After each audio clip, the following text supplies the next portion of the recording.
हमारे साथ इस वक्त सुनाम से विधायक आम आदमी पार्टी के अमन अरोड़ा साहब मौजूद हैं। बहुत स्वागत है अमन अरोड़ा आपका इंडिया न्यूज पंजाब हिमाचल के ई अधिवेशन में। Thank you very much. Arora साहब, रिकॉर्ड तोड़ मतों से आपने जीत दर्ज की थी। इस वक्त बहुत विषम परिस्थिति है। पहला तो सवाल मैं यही लूंगा कि आपकी पार्टी, आप पूरे पंजाब के लिए किस तरीके से योगदान कर रहे हैं। आप खुद जनप्रतिनिधि अपने इलाके से, तो वहां पर लोगों के सामने जो चुनौतियां हैं, और आपके सामने भी स्वाभाविक है कि चुनौती है क्योंकि सीधा संवाद इस वक्त नहीं हो सकता, तो कैसे उनका ख्याल आप रख रहे हैं? देखिए, ऐसा है कि जहां तक अपनी कॉन्स्टिट्यूंसी का सवाल है, मैं पहले आपको ब्रीफ कर दूं कि पिछले लंबे समय से, जब से कोविड की महामारी शुरू हुई है, तब से अपने हेल्पलाइन नंबर्स जारी किए हुए पूरी कॉन्स्टिट्यूंसी में, ताकि किसी को राशन की दिक्कत ना आए, किसी को कोई ट्रांजिट पास चाहिए, किसी को हेल्थ इश्यूज आते हैं, उसके लिए हम डायरेक्टली इनडायरेक्टली हर तरफ से कोशिश करने लगे हुए हैं। और जहां तक मेरा अपना सवाल है, मैंने मेरे फादर साहब के नाम पे एक हॉस्पिटल है सुनाम में, भगवान दास अरोड़ा मेमोरियल हॉस्पिटल। जिस दिन कोविड की महामारी शुरू हुई, हमने वो गवर्नमेंट को टेक ओवर करा दिया एज क्वारंटीन सेंटर। उसकी सारी फैसिलिटीज जो है वो हमने गवर्नमेंट को दी हुई हैं, ताकि इस महामारी से रल मिल के लड़ा जा सके। जहां तक रहा पंजाब जो इश्यूज फेस हो रहे हैं पिछले 2 महीने से, चाहे लोगों को राशन ना मिलने का है, चाहे वो चरमराई हुई हेल्थ फैसिलिटीज का इशू है, चाहे लोगों को अवेयर करने का इशू है, वो हम Aam Aadmi Party as principal opposition party समय समय पर सुझाव देके सरकार को सजेशन देके, और जहां जरूरत होती है, लगता है कि सरकार सोई पड़ी है, उनको उठा के लोगों की आवाज, we are acting as bridge between public and government. और वो काम हम स्टेट गवर्नमेंट के साथ भी कर रहे हैं, सेंट्रल गवर्नमेंट के साथ भी कर रहे हैं। और मेरे को खुशी है इस चीज की कि बड़े वैल्यूएबल सुझाव जो है वो पिछले तकरीबन 2 महीने में हमारी पार्टी ने पंजाब और केंद्र सरकार को दिए हैं, और जिसको अल्टीमेटली सरकारों ने रियलाइज भी किया, और उसके ऊपर थोड़ा बहुत काम भी उन्होंने करने की कोशिश की है। अमन अरोड़ा जी, आप व्यक्तिगत तौर पर एक जनप्रतिनिधि, एक विधायक होने के नाते अपने इलाके के उन लोगों, अपनी कॉन्स्टिट्यूंसी के लोगों के लिए जो काम कर रहे हैं उससे आप संतुष्ट दिख रहे हैं। पार्टी स्तर पर भी आप संतुष्टि जाहिर कर रहे हैं, लेकिन सरकार क्या वाकई सोई हुई है जैसा आप कह रहे हैं, आपकी पार्टी कह रही है? क्योंकि अगर एक नेता, एक विधायक, एक सांसद वो काम कर रहे, पार्टियां काम कर रही, तो सरकार का भी बहुत बड़ा तंत्र होता है और वो तो ज्यादा जवाबदेह होते हैं। क्या वहां पर आरोप जो है वो सिर्फ राजनीतिक है या आधार भी है कि नहीं वहां पर दिक्कत ज्यादा है? नहीं, देखिए, बहुत बड़ी दिक्कत है। हम सिर्फ आरोप लगाने के लिए पॉलिटिक्स नहीं करते। हमने जब प्रधानमंत्री श्री नरेंद्र मोदी जी ने जब देश में लॉकडाउन टाइमली किया, जब पंजाब के मुख्यमंत्री कैप्टन अमरिंदर सिंह ने कर्फ्यू अनाउंस किया, तो हम लोग सबसे पहले उस चीज का स्वागत करने वाले थे कि हाँ, ये एक समय रहते एक अच्छी चीज है। हमने उसका स्वागत किया और समय समय पर हम उनकी सपोर्ट भी करते आए। लेकिन जिस तरीके से पंजाब में, अगर मैं स्पेसिफिकली पंजाब की बात करूं, तो पंजाब में तकरीबन 2 महीने के करीब लॉकडाउन रहा है, कर्फ्यू रहा है।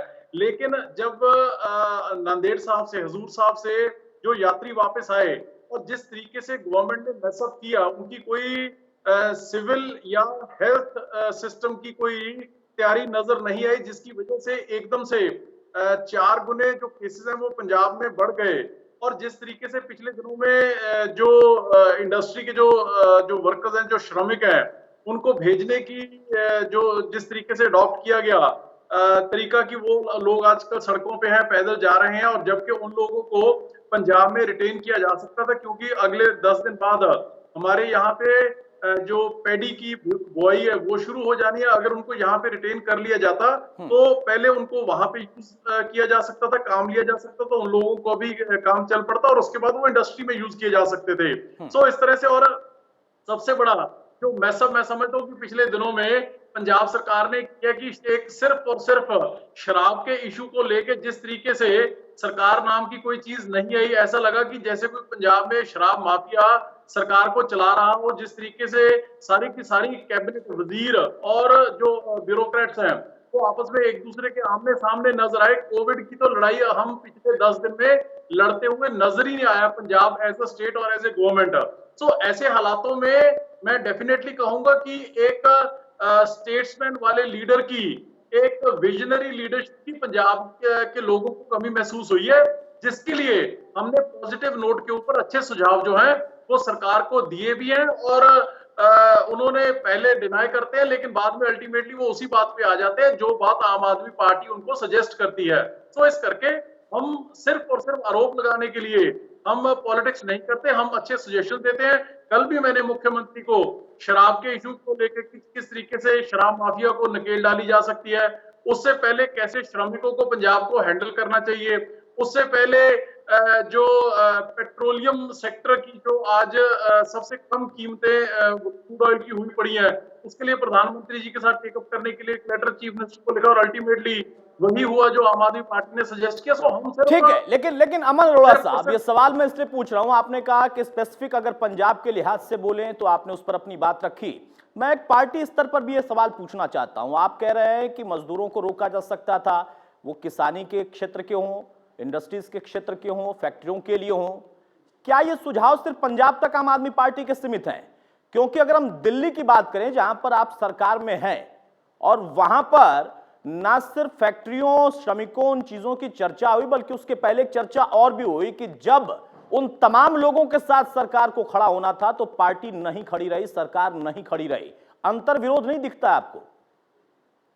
नहीं, देखिए, आप इसको अंतर्विरोध नहीं कह सकते। आप इसको ऐसे लेना चाहिए आपको पॉजिटिव तरीके से कि पंजाब की और दिल्ली की जो डेमोग्राफी है, जो जियोग्राफी है, जो यहाँ की सिचुएशंस है, वो टोटली डिफरेंट है। दिल्ली में एग्रीकल्चर नाम की चीज नहीं है, वहां पे सिर्फ और सिर्फ इंडस्ट्री है। यूपी के साथ उसका बॉर्डर लगता है, लोगों ने अपने आप चलना शुरू किया। अरविंद केजरीवाल जी ने, मैं समझता हूँ कि जितना कोई नहीं सोच सकता था उससे ज्यादा उन लोगों को सुविधाएं देने की अपनी तरफ से कोशिश की, इसमें कोई डिनाई नहीं कर सकता। नंबर 1।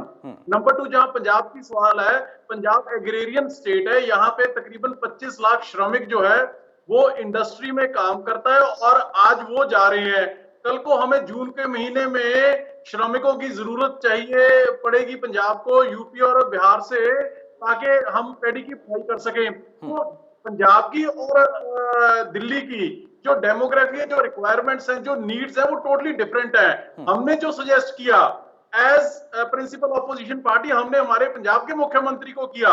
उन्होंने पहले उस चीज के ऊपर ध्यान नहीं दिया, क्योंकि सिर्फ और सिर्फ सोनिया गांधी जी ने एक डिक्टेट इशू कर दिया था कि कांग्रेस पार्टी अपने जेब से खर्चा देके उन लोगों को वापस भेजेगी। इन्होंने खजाने में 35 करोड़ रुपया किराए का भर के पंजाब के सरकारी खजाने से उन लोगों को वापस भेजना शुरू कर दिया। अब कल मुख्यमंत्री पंजाब प्रधानमंत्री नरेंद्र मोदी जी से कह रहे हैं कि जिन लोगों ने पैडी की बुआई के लिए बिहार और यूपी से आना है, आप उन लोगों को अलाउ कीजिए। तो हमने इस सारी सिचुएशन को समय रहते एडवांस में रियलाइज करके हमने सरकार को एक आइडिया दिया था, एक ऑप्शन दी थी, जिनको सरकार के लोग, सत्ताधारी धिर के लोग मानते भी थे, लेकिन क्योंकि कांग्रेस हाईकमांड से यूपी और बिहार के लोगों को वापस भेजने के लिए फैसिलिटेट करने का की उनकी कोशिश थी, उनका व्यू पॉइंट वो था कि यूपी और बिहार में उन लोगों के जरिए अपनी जो खोई हुई राजनीतिक जमीन है उसको तलाश ले, इस करके उन्होंने उसको फॉलो किया। लेकिन आज रियलाइज कर रहे हैं कि जो आम आदमी पार्टी बिल्कुल आपने सही कहा, लेकिन मेरा सवाल फिर यहाँ पर ये हो जाता है, आपने डेमोग्राफी की बात की कि वहाँ की परिस्थितियाँ क्या हैं, वहाँ का भौगोलिक जो इस वक्त अगर उस पर हम चर्चा करें तो परिस्थिति क्या होती है और रिक्वायरमेंट्स क्या होती हैं। लेकिन एक छोटा सा सवाल इसी पर, सरकार की जिम्मेदारी मानवता के लिहाज से भी तो होती है ना। आपकी पार्टी अगर दिल्ली में कहे कि वहां पर खेती की बात नहीं है इसलिए हम लोगों को जाने दे दें, तो क्या वो मानवता के तकाजे पर एक राजनीतिक पार्टी का उचित कदम होगा? और उत्तर प्रदेश में आप कुछ और कहें, पंजाब में जहां बड़ी मुख्य भूमिका में है वहां पर आप रिक्वायरमेंट्स को ध्यान में रखें लेकिन फिर उन बातों का ख्याल ना रखें, ये अलग नहीं होगा? अलग नहीं। देखिए, जहां तक दिल्ली का सवाल है, दिल्ली में 72 लाख लोगों को अरविंद केजरीवाल जी की गवर्नमेंट ने पीडीएस के थ्रू राशन वगैरह जो वो दिया। 30 लाख जो रजिस्टर्ड थे पीडीएस में, पब्लिक डिस्ट्रीब्यूशन सिस्टम में, 30 लाख उन लोगों को राशन दिया गया। उनके लिए जो सेंटर्स हैं वो बनाए गए, उनके लिए टेंट्स लगा के उनको स्कूल्स में ठहराया गया ताकि किसी तरह की दिक्कत ना हो। लेकिन आप ये भी मान के चलिए कि जहां मानवता का सवाल है, आप किसी को धक्के से, जबरदस्ती से रोक भी नहीं सकते। अल्टीमेटली कब तक आप किसी को अपने घर से दूर रख सकते हो? ये दिल्ली का सवाल है, क्योंकि इंडस्ट्री धीरे धीरे चलेगी। हमारा पंजाब में डेमोग्राफी इस करके डिफरेंट है कि इंडस्ट्री तो शायद महीना, 2 महीने, 4 महीने शायद ना चले, और जब चलेगी तो वो 50% स्ट्रेंथ के साथ चलेगी। लेकिन हमें 10 दिन बाद यहाँ पे पंजाब में तो 100% लेबर की जरूरत पड़ेगी फॉर पैडी प्लांटेशन। उसके लिए उनको कोई धक्के से रोकने वाला सजेशन नहीं था।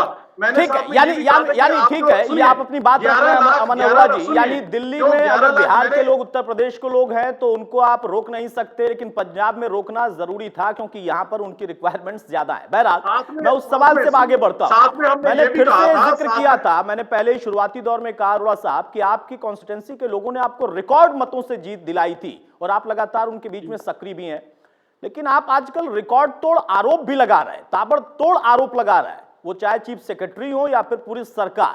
क्या है मसला?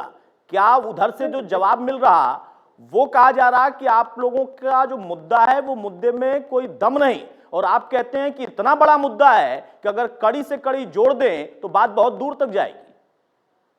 देखिए, ऐसा कि जहां तक श्रमिकों को रोकने की बात थी, मैंने ये भी सरकार को सजेस्ट किया था कि अगर 11 लाख जो मजदूर वापस जाना चाहते हैं, अगर आप उनको सिर्फ मई के लिए लिविंग अलाउंस 5,000 रुपया दे दें तो महज 550 करोड़ रुपए का लगना था, और उसके एग्रीकल्चर सेक्टर और इंडस्ट्रियल सेक्टर में उनका वो बहुत बड़ा काम जो है वो क्रिएट कर सकते थे। नंबर 1। नंबर 2, जहां तक आपने बात की कि हम आरोप लगाते हैं, देखिए ऐसा है कि आम आदमी पार्टी ने, हम लोगों ने जितने इश्यूज रेज किए हैं, चाहे वो केंद्र सरकार पे पेट्रोलियम सेक्टर को लेकर हमने इश्यूज रेज किए, चाहे पंजाब के श्रमिकों को लेके इश्यूज रेज किए, चाहे जिस तरीके से शराब की होम डिलीवरी के लिए आज पूरी की पूरी पंजाब की वजारत और ब्यूरोक्रेसी आपस में बटे हुए नजर आ रहे हैं, चाहे आज कैप्टन अमरिंदर सिंह अपने लग्जरी फार्म हाउस पे बैठ के रिमोट से पंजाब चलाने की बात कर रहे हैं, चाहे जो व्यापारी हैं, मध्य वर्गीय हैं, जो मिडिल क्लास लोग हैं, उनकी बात उठाने की बात हो, चाहे गरीबों को राशन ना दिए जाने की बात हो। अगर आप इसको आरोप कहना चाहते हो तो वो आपकी मर्जी है, मैं आपको काउंटर नहीं करूंगा, लेकिन as principal opposition party, as bridge between public and government, ये सारा कुछ उठाना और पॉजिटिव नोट के ऊपर उठाना, ये हमारी कर्तव्य है, ये ड्यूटी है। इसको कोई कुछ मर्जी कहे, that does not matter to us, हमें वो मैटर नहीं करता। लेकिन अगर पॉजिटिव पॉलिटिक्स करनी, अगर किसी को गलत लगती है तो बेशक समझे, लेकिन हम ये अपने जो तरीका अडॉप्ट किया हुआ है, पॉजिटिव तरीका अडॉप्ट किया हुआ है। बिल्कुल आपका अधिकार भी अमन अरोड़ा साहब, एक जनप्रतिनिधि होने के नाते, एक पार्टी के नेता होने के नाते आपका अधिकार भी है, आप उसको उठाइए भी, और हमारा भी कर्तव्य है कि उन पहलुओं पर हम चर्चा करें। मेरा एक सवाल फिर वही अमन अरोड़ा साहब, जो आपने कहा कि वो मैं कहूं या सरकार में बैठे वो लोग कहें कि नहीं आरोपों में दम नहीं है, मैं चाहता हूं उस पर जरा अपना फोकस करें आप, कि जो पिछले दिनों में आपने बात कही है उसमें घोटाले की बात तक कही गई, उसमें एक बड़े अधिकारी का जिक्र होता है, सरकार तक बात जाती है, वो किस स्तर का घोटाला, क्यों उसको आपने इस तरीके से जब उठाया तो अभी तक वैसी मांग पूरी नहीं हो पा रही जो आप डिमांड कर रहे हैं? देखिए, ये जो बात कर रहे हैं, ये बेसिकली आपको शराब लेकर माफिया पंजाब में लंबे समय से चल रहा है, उसकी बात कर रहे हैं। मैं आपको याद दिला दूं कि कैप्टन अमरिंदर सिंह ने अपने मैनिफेस्टो में वादा किया था कि इनकी सरकार बनते ही ये पंजाब में लेकर कॉर्पोरेशन बनाएंगे और माफिया को खत्म करेंगे। अनफॉर्चुनेटली कैप्टन अमरिंदर सिंह ने उसके लिए कुछ किया नहीं। मैंने खुद 2018 में, 19 में, 20 में प्राइवेट मेंबर बिल लेकर कॉर्पोरेशन बनाने के लिए स्पीकर विधानसभा को दिया, जिसको स्पीकर ने और सरकार ने डिस्कार्ड कर दिया, उस हमारी बात नहीं मानी गई। उसके बाद मैंने फरवरी में 300 पेजेस की आरटीआई निकाल के वो खुलासे किए, एक्सपोज किया कि कैसे 2100 से ज्यादा 2116 एफआईआर जो हैं वो मौजूदा और पिछली सरकार के जो दिग्गज लीडर हैं उनकी फर्मों के, उनकी कंपनीज के शराब माफिया के नाम उनमें बोलते हैं, किस तरीके से बड़े लेवल के ऊपर शराब की स्मगलिंग होती है, 2 नंबर की शराब डिस्टिलरियों में बनाई जाती है। इससे कम से कम आज पंजाब का शराब मालिया जो है, एक्साइज ड्यूटी कलेक्शन जो है, वो 5000 करोड़ के। ठीक है, चलिए, यानी जो आपने आरोप लगाए हैं उसको देखना होगा कि सरकार स्तर पर वो किन तमाम चीजों को आगे बढ़ाते हैं, क्योंकि आपका काम आरोप लगाना ही नहीं था, बल्कि आपने कहा कि हमारा कर्तव्य भी था, और सरकार भी कह रही है कि हम अपनी कर्तव्य निष्ठा से ही आगे बढ़ रहे हैं। लेकिन पार्टी स्तर पर जो सवाल था वो सवाल अभी रह जाता है कि दिल्ली में कुछ और यहां कुछ और। बहरहाल बहुत शुक्रिया अमन अरोड़ा साहब हमारे साथ जुड़ने के लिए। सुराम से विधायक आम आदमी पार्टी के अमन अरोड़ा, उनका कहना है कि दरअसल ना सिर्फ पार्टी स्तर पर एक विधायक होने के नाते वो काम कर रहे हैं, जिम्मेदारी निभा रहे हैं, बल्कि उसके साथ साथ उचित समय पर सरकार का सहयोग भी कर रहे हैं, सरकार को सुझाव भी दे रहे हैं। तो फिलहाल ई अधिवेशन के इस मंच पर इस सत्र में इतना ही, लेकिन आगे यह सिलसिला बदस्तूर चलता रहेगा। तमाम दिग्गज जुड़ते रहेंगे इंडिया न्यूज पंजाब और हिमाचल के ई अधिवेशन में।